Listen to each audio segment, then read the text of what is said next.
I will not entertain the fact that our producer just posted in our group chat, Bronny in 2028. That's ridiculous. Ma'am, I will not entertain. I quit today. I'm going to tell you.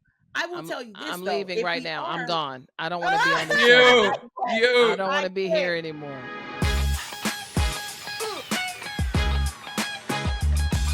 We're talking about the LA Games 2028. LA Games 2028 Olympic Games. Guys, I'm already excited. And in part because everybody's planning, at least I am, to be there. You know, I think I'll be there. Gonna be a good time. We all gonna be there. I feel like everybody in the United States is like, yeah, I'm gonna save my money. I'm saving my money now. I'm gonna be there. But when we think about basketball, we talked about just the landscape of the game and globally how everybody's getting better. You know, I'll go to you first, Chris. What do you think, you know, the outlook looks like right now for the men's and women's teams as we think about 2028? So for me, I think these Olympics, or the 2028 Olympics, are going to be very competitive, if not more competitive than we saw in these Olympics, right? Probably for both the men and women, because the women on the international side, they're going to continue to get better. And of course, we have great guards and forwards coming up in our league and also from college. But for the men, I'm a little bit worried about who is going to be that dog, right? Who is going to be the anchor, like we saw with LeBron James, who was consistent from day one until the end of the Olympics. Who's going to be the closer? Steph Curry, KD, right? When you think about the names for me, okay, you think about Anthony Edwards, right? You know, our producer Lauren talks about Ja Morant. I don't even know if Grant Hill is going to select Ja because of some of the issues that he's had. You know, they can say what they want. Politics come into play. And if he didn't have any issues, you know, with the gun incidents and all that, he would definitely be for sure. Devin Booker is a guy who I think really solidified his role for the next Olympics because of how he did all the dirty work. He wasn't trying to be the star. He didn't need to be, like he is with Phoenix, along with KD and Bradley Beal. Jason Tatum, I don't know if he's going to want to be back, right? He's clearly pissed off. We saw that tweet, or he posted some on Instagram, Vince Staples' tweet saying, "We will avenge Jason Tatum." That was literally a day after, I think, after they won the gold medal. Jaylen Brown is another guy. So I'm not as sure about the men. For the women, I think we are going to have a really great squad. Of course, Caitlin Clark is probably going to be on there. Angel Reese, Asia Wilson, Stewie. You know, hopefully we'll get Aaliyah Boston up in there. Kalia Copper, Jackie Young. They both need to be on that roster because they are some of the best two-way guards in the world. And he probably, you know, may throw in Cameron Brink, some other Rakia Jackson, potentially Jordan Horston. So I have more faith if the selection committee does their job with the women, that we will be fine and we will win gold. For the men, again, I'm a little concerned about who has that alpha mentality in the Olympics. It's one thing to have it in the NBA or in the WNBA, but in the Olympics, it's a different type of basketball. And Terrika, you've made so many faces during my little monologue here. She literally needs to go to acting class right after we leave here. Those expressions. First of all, let me just say that y'all can tell growing up I was a terrible liar. Because my face just gives it away. Be like, damn, I didn't mean to give that away. Put my glasses on. Chris, I like what you're saying. I do. But remember when we started this podcast, we talked about faith? Yes. I ain't got none of it. None of it. Not a bit of it. I ain't got none of it. 0%? I am at 0%, and I'm gonna need to I'm starting from the bottom, and I need y'all to raise my spirits because I wonder about whether or not these players will improve to the level that the world is improving, given that a lot of the world is improving because there are international players leaving the NBA to play for their native countries. That's why you see Giannis in Greece. That's why you see Joker playing for Serbia. You know what I mean? That's why you see Victor Wembanyama playing for France. And they are only going to get better. Even who is it? Wemby's younger brother now going to play in the German league so that Yep. he can be eligible to come and play. So when I look at Team USA from the men specifically, I see a lot of players who really do have that it factor for the NBA, but I am not at all convinced that they are ready for the international level of play. I think about guys like Paolo Banchero, excellent player. By the time 2028 gets here, dude should be a beast. But are you Olympic ready? Now I could see a Jaylen Brown coming in. Absolutely. I worry about the front court, right? You got Bam. Ain't no guarantee Anthony Davis coming back. I mean, you want to say Anthony Davis is coming back, but that man, if you blow on his knee wrong, he's gone. Out. So, but he did have a great. He did have a great regular season. You know, he stayed healthy.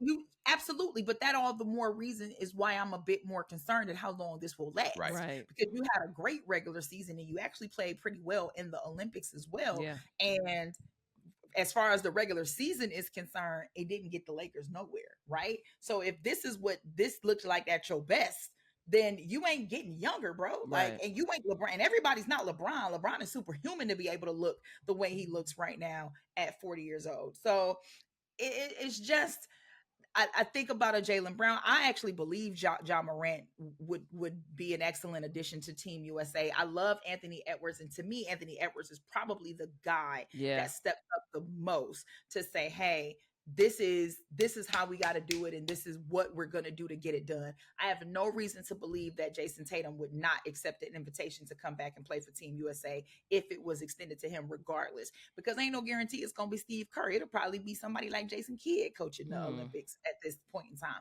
So I say all that to say I have concerns about the front court. And I have concerns about the players that we have in the league currently stepping up to the level of hunger that the international players have. I think we could probably get gold. I mean, probably place bronze. That's where I'm placing this. But I need Team USA to show me a little bit more compared to the world, not the NBA. Right. Compared to the world, I need y'all to show me a bit more. Because Serbia and France, they got your girl looking like, ooh. Yeah. Now I'm going to let Sharí go before I get on the women. No, let me tell you something. I have nothing really else to add. You guys really said a mouthful. I think for me, just on the world stage, Wemby is a concern. And watching how well he played against the U.S. and, you know, the tears he shed and him saying, I'm concerned and worried about everybody. I'm worried about the world because I'm coming for everyone. I think this was a statement game for him in particular that's going to carry him through to the 2028 games. He's going to be a problem. And therefore, France will be a problem. Don't know who's going to stop him. And I think in order for the United States to even get past France, if that happens again, somebody's going to have to be equipped to stop him. To Terrika's point, who? I don't know. It's not Anthony Davis. It's not. And prayerfully, the man is still playing in the league because, like she said, he is an injury-prone player. And we're talking 3 years and some change from now. So we're expecting him to be healthy as he's gotten older. No more major injuries. No more sitting out games, spot games here and there. Mm-hmm. Yeah, no. So, and then the men's college game just it's not adding up right now. So they're not developing. Right. So, you know, unless there's some sleepers that I'm just not aware of even coming through the ranks, you know, in these next couple rookie classes, I don't know. And then from a floor general leadership standpoint, that vet, that Diana Taurasi of the men's side, not sure who that would be. And I think that's going to be very important for them to have that. Anthony Edwards, obviously. Probably D-Book. Probably D-Book, Sharí. Yeah, he could be. Yeah. But there's a level of whether it's vocalized or just shown in their game that like a LeBron has. Even a KD. KD is not very vocal, but his game speaks so much from a leadership standpoint. I love D-Book. I think he's like you guys said, he should definitely be on the team in 2028. But as that vet leader, to rally the troops, I don't know. And maybe I need to see more from him even in Phoenix for me to be convinced of that.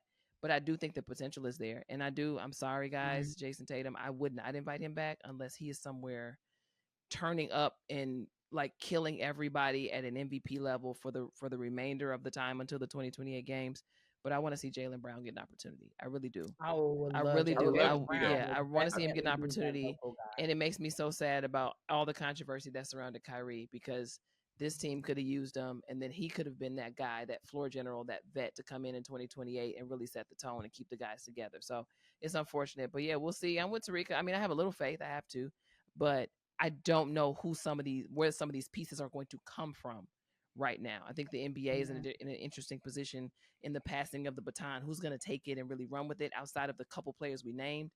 I don't know, but Wemby, yeah, everybody watch out. It really does make you like reevaluate the collegiate talent absolutely that we have here, because for so long the whole one and done situation, people were all on board with it. But I'm like, the natural talent of those players who went one and done is very different than the natural talent of players coming into the league now. And that one and done situation just doesn't work anymore. However, I will not entertain the fact that our producer just posted in our group chat, Bronny, and that's ridiculous, ma'am. I will not entertain. I quit today. I'm gonna tell you.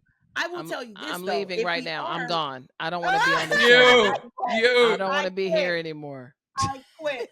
But I will say, if we're going to speak on college and Bronny, makes me think of USC. Makes me think of Juju Watkins. Yes, ma'am. Yes, ma'am. Because Juju Watkins could absolutely. So, where I had questions about the front court for the men in 2028, and I know, we're getting close to time, but what I will say is that for the women in 2028, I think the WNBA is in a great place. Absolutely. Right? I feel that the entirety of the league of the WNBA is in such a great place that you can insert some folks on that Team USA for the women, and we will still absolutely be fine. I have no doubt that Asia and Breanna Stewart will still be the anchors of that team. The backcourt is where you probably get a little bit of more of a question mark, because there's no more Diana Taurasi. This year we stopped seeing Sue Bird. She's done. We more than likely won't see Chelsea Gray. So where does that backcourt look like? Well, yes, you can insert a Caitlin Clark. Yes, you can insert an Alicia Gray. You can insert Orion Howard. Kelsey Plum is still around. Jackie Young. So Kalia Copper. So there are definitely, I think, an abundance of people that the committee can select in order to make these adjustments, and we'll still be fine. I love the potential addition of a Cameron Brink and an Angel Reese.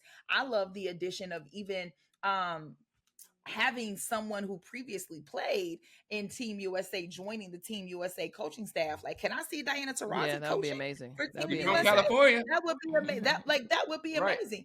So I say all that to say that I think that the women and the men are in two different places as a league. Yeah. And that is what helps to dictate my comfortability as it relates to what Team USA could. And we're going to get a chance to see it because they're going to play in the World Cup in Germany in 2026. Yeah. So we're going to get an opportunity. I think Alyssa Thomas will come back. I love what she was able to, her versatility. Should have got more minutes. I loved it. I really did. Now, she pissed me off with some of them turnovers in the gold medal game. But I say all that to say that, again, I think the women and men as a league are in different places. Yeah. And because of that, it trickles over to Team USA being in different places. And while I have no idea what the men are going to look like, I am more than sure that the women will be just fine.